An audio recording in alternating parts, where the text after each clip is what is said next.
It's changed my perception about the, you know, reliability and everything. The stuff that I've seen happen at people's places as well. Yes. Like, fucking hacking.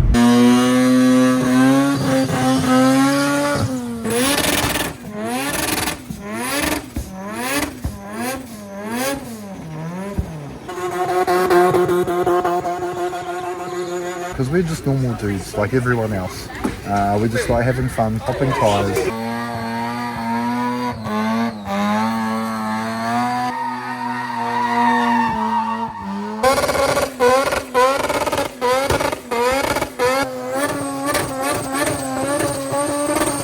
That was fucking scary, man.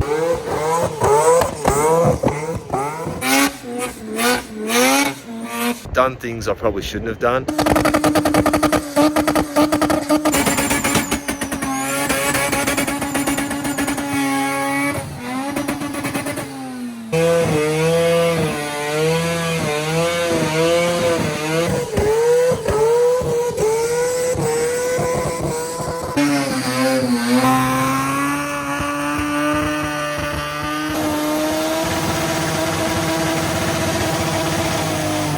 Feels fucking intense. It's hot.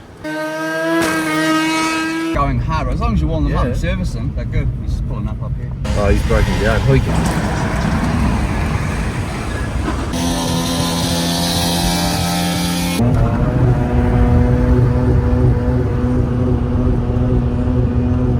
For a factory forecourt, Goes right, eh?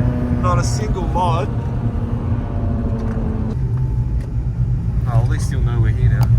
The bros. BLG. Got the Staffy. Best dogs. It's Ashley. Yeah, Brady. Brady, nice to meet you, man. Do we have a bit of a geezer at it straight up? Oh yeah, that's just a bit of a trial thing. So what I'm doing there is scavenging off the cold side of the radiator and direct feeding straight into the combustion side of the rotor to cool it down there. cool that side of the engine. Yeah, that's good. Because what we see different temperatures across the rotors and the plates. Yeah. So by putting coolness into there, you're actually cooling the hot side of your rotor. So you're prone to knock and detonation. It'll also help prevent the cracking in the rotor house. So that's around the spark plug. 626 at the customer hours. We pretty much chopped all the rear end out, full linked it, built strut towers, put coilovers all through it. Got a full chromoly 4-link, rose jointed, strut towers all fabricated in the boot. Been pretty cut up. Fucking hell. So handles mean. Patrick's Capella, he imported it from Australia last year. It came in as a piston 616. He drove it to me. I ripped it apart, done a full rotary conversion. What's going on with that? Is that something you've seen before? Yeah, that's an Aussie spec thing, eh? This has got a 13B bridge in it, or cut water seal, so I call it a J-port. But I've got a Hilux diff in it. I've just done Woolwoods all around, my coilovers. Made 250 horsepower, 48mm IDA. And this is the OG Cronin. Oh, this thing's sick as. Yeah. So it's just the 13B Bridgie, 51mm IDA. Not too many secrets in there, but he built all the engine himself.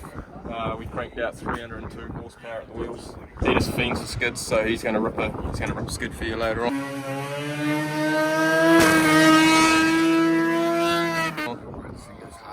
I was chasing him down at RE, and then he gets sideways. Oh, I got a bit sideways, but at the wheel at the same time. It was just a mean battle for ages, but it was good. So I didn't shake this cunt's hand. I was like, yeah. Yeah, he's just in there. Big credit to Mike for building that. All the tuning and shit with me. This is a good friend of his. And so they've done all the wiring together. I've done all the pad work.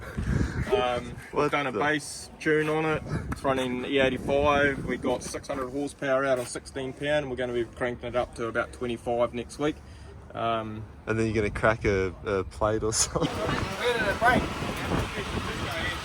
Yeah, he's already talking about going billet. What's a billet? Which plates are you looking at? Yeah, you got. Why do you say here you go? Because I'm the billet guy.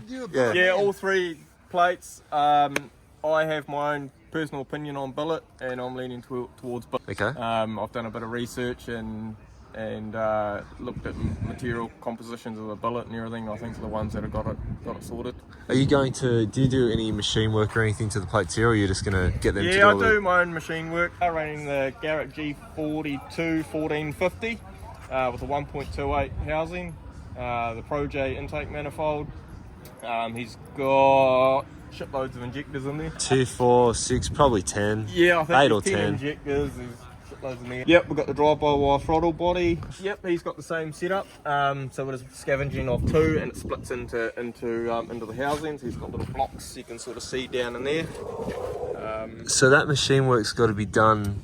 Yep. Yep, Pro Assembly. Yes, I've got one of my cooling systems in it. You've also got these pressure sensors in the exhaust as well. Yep, again, so that's one of our things that we tune to. So a lot of tuners don't measure exhaust pressure. They'll just keep putting boost in until they start to see the engine doing weird stuff. And I have no fucking idea what the fuck's going on in here, bro. This dude's fucking wanking the fuel pump. There's going petrol on everywhere, there's fucking oil everywhere, there's burnt wires. Hey, all in the fucking name of the game, bro. Usually by then it's too late. If you have pressure and heat on your hot side, you bend apex seals, and that's the aftermarket apex seals are soft, and that's what they're designed to do.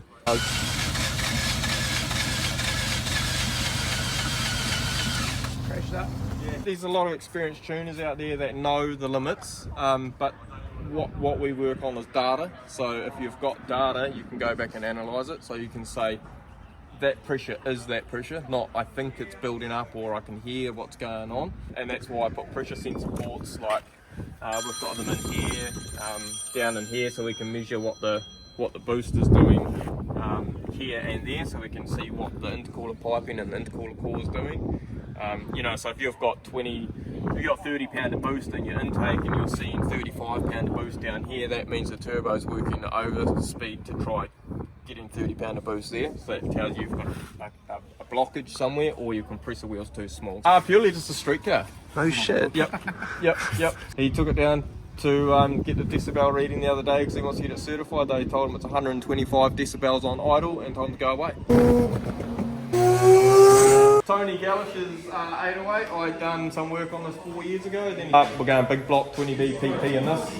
About four or 5 years ago, I wanted to do a cantilever suspension setup, and I wanted to do an RX2, but it's not really the right car. So I come up with this idea, and he said go for it. So I C-notched it, tubbed it, designed all the cantilever setup, and it works on a 1 to 1 3/4 ratio. So for every millimetre of travel, it actually compresses the spring 1 3/4 of a millimetre. So you can change your ratio to stiffness, heaps more control. There's a lot of work in and that. It'll go to the upholsterers.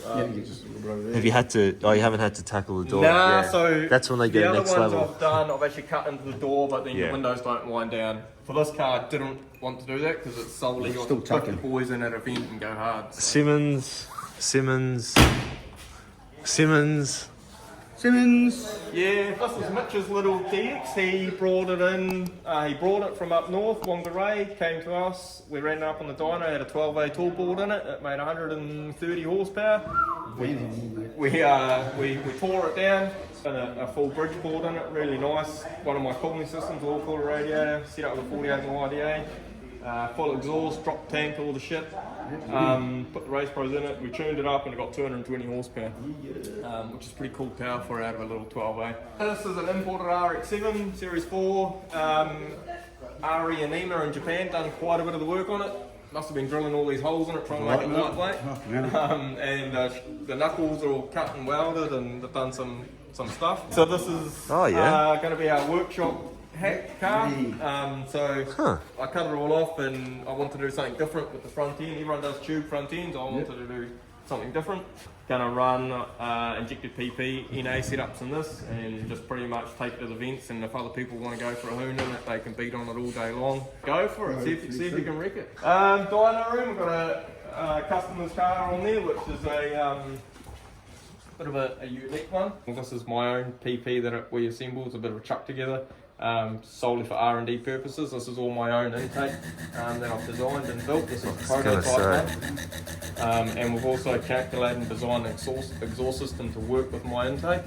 So we've been 3 days on the dyno, or different dyno runs, but we're in between 290 and 300 horsepower. We're on 98 pump gas. Okay. So we've changed the height of velocity stacks. We've gone long, we went right down short. That's what I wanted to ask you, yeah. To see what it would do. This engine, its peak power's at 10,500 RPM. Going shorter in the stacks, we actually seen a 10 horsepower drop per every 10 millimeters in stack height. And I just wanted to fuck around with NA. So that's telling me that the volumetric efficiency inside the engine is at its peak. A bit more peak power, but RPM falls off. So VE falls off, power falls off, and the EGTs roll over as well. So it just tells you the airspeed inside the engine can't take any more. 46mm ports, batty turbo rotors. So we're going to now pull this apart. Put RX8, I've got a set of RX8 lightened rotors. We're going to just about to say, go high comp rotors, see what that does back to back, then pull it apart and then start lifting the port timing and go slightly wider on the ports and just see what we can pick up. What I'm actually designing up is a telescopical velocity stack. So we're going to go long and we're just going to run a potentiometer sensor and like a servo off an RC car, and that'll drive from the ECU. So theoretically you'll have all the greatness of a heavily ported engine. A couple of PPs on the go. This is big square ports, which the square ports actually make more power than D. I run Ds on there. Wow. And yeah, and this one here will Can we have a look at the inside of that? That's a D-shaped port. And exhaust sleeves left in still, and then this next motor doesn't have any at all. They are humongous ports. 61 mil or something. I said to them, yep, I'll grab them because I want to do some R&D. So once I'm finished with all this, I want to throw together the engine with this and to see what these big ports. I have a feeling the Apex seals will probably just fall straight out the housings, but fuck, who knows? Might be the ticket. I've done a Bridgeport back in the day with no sleeves, and yeah, it's actually pretty shit. They're just really loud. They actually create heaps of heat in here between your manifolds, but yeah, some people have different theories.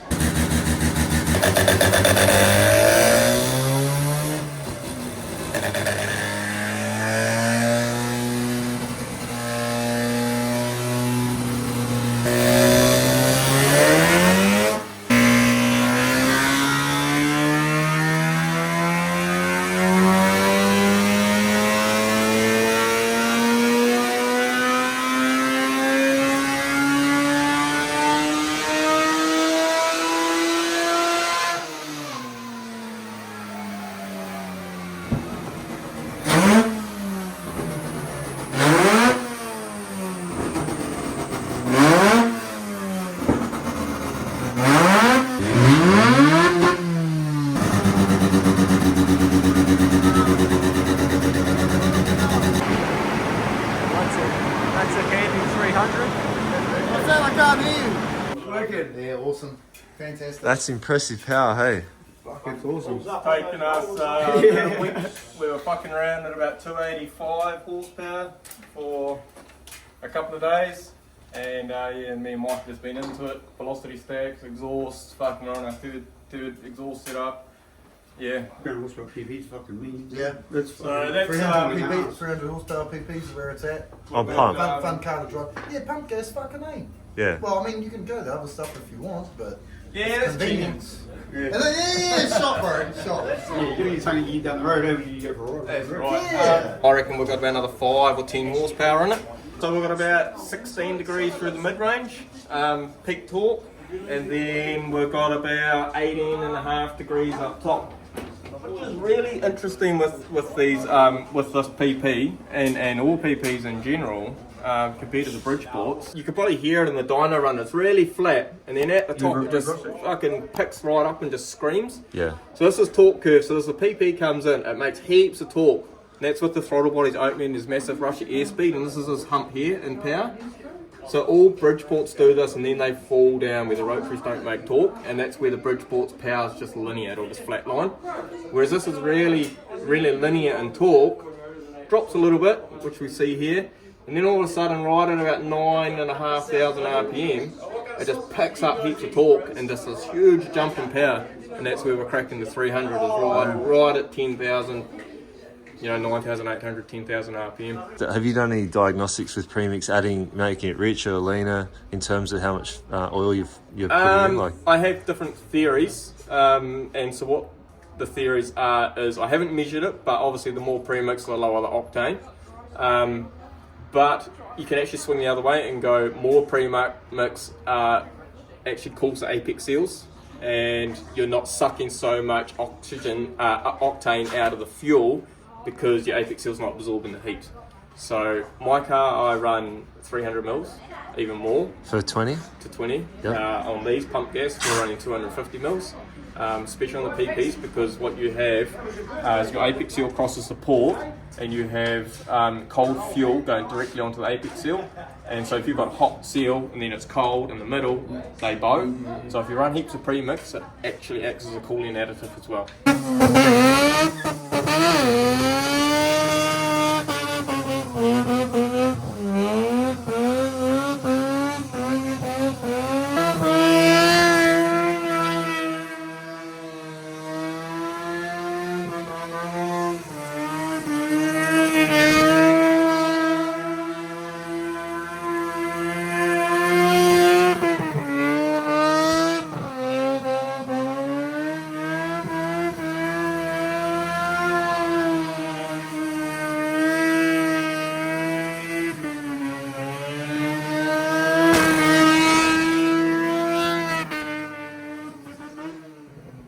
Well done, bro. Fucking being scared, man.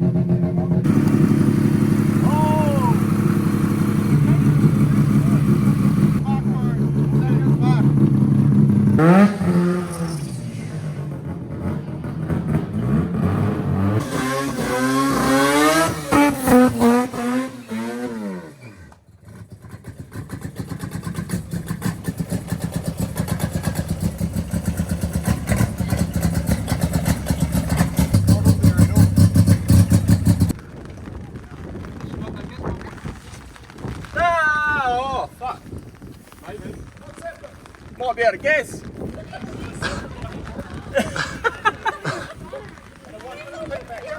No, there's nothing there.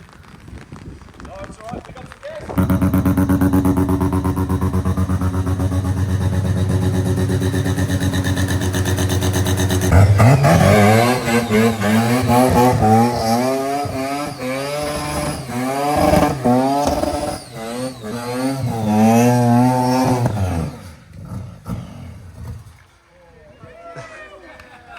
Tell you rock up, eh? Yeah. Fuck. That was great. Thanks for coming, man. Oh, all good. He must have ran out of gas.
Beautiful.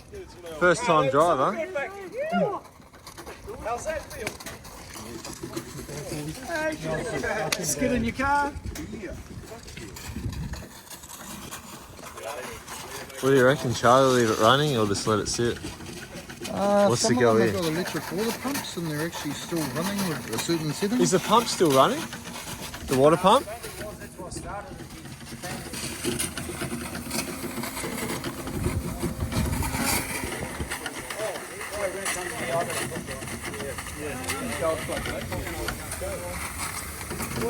You boys did have the hoses on, yeah? We usually do. with even that, I like that big blower thing they've got for the dynos. If you can park up in the right spot, like the HBR boys suggested that you can park up and then just chuck that thing straight on.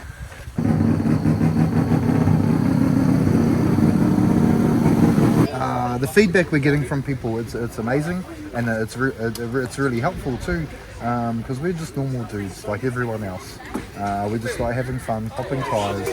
We're just really lucky, like we've got you coming along for the ride, and we get to show you about Kiwi culture, Kiwi Rotary culture, and it's a privilege. It's awesome.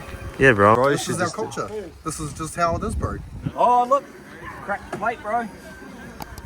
Isn't that just water just boiling? Just sizzling in the corner shack. Is it? Sure. The oil's coming out of there, bro. Bro, it's a little bit bubbly there, eh? Or is it? Nah, it's the water like boiling on there, bro. Yeah, I think it's just the water boiling. Yeah, nice, sweet. It's a little bit oily there, but the oil does sit in those valleys sometimes. What's the temp say on the gauge? 113. Oh, yeah, it's a bit hot. Cool down slowly. Oh, yeah, but then you turn the pump on and it just goes cold injection. That's the problem with water pump. So you can turn the fucking. And I haven't got.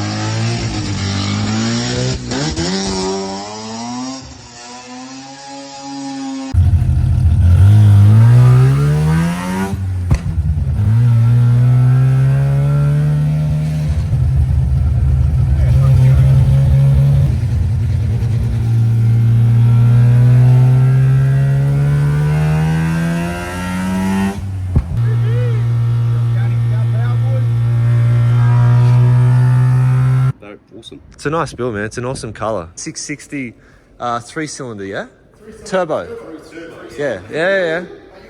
Yeah, fucking, man, these things are fucking cool. Full ground up rebuild as well, so we got this. Yeah, fuck. So this is proper. Oh, bro, Billy, fucking hell, man.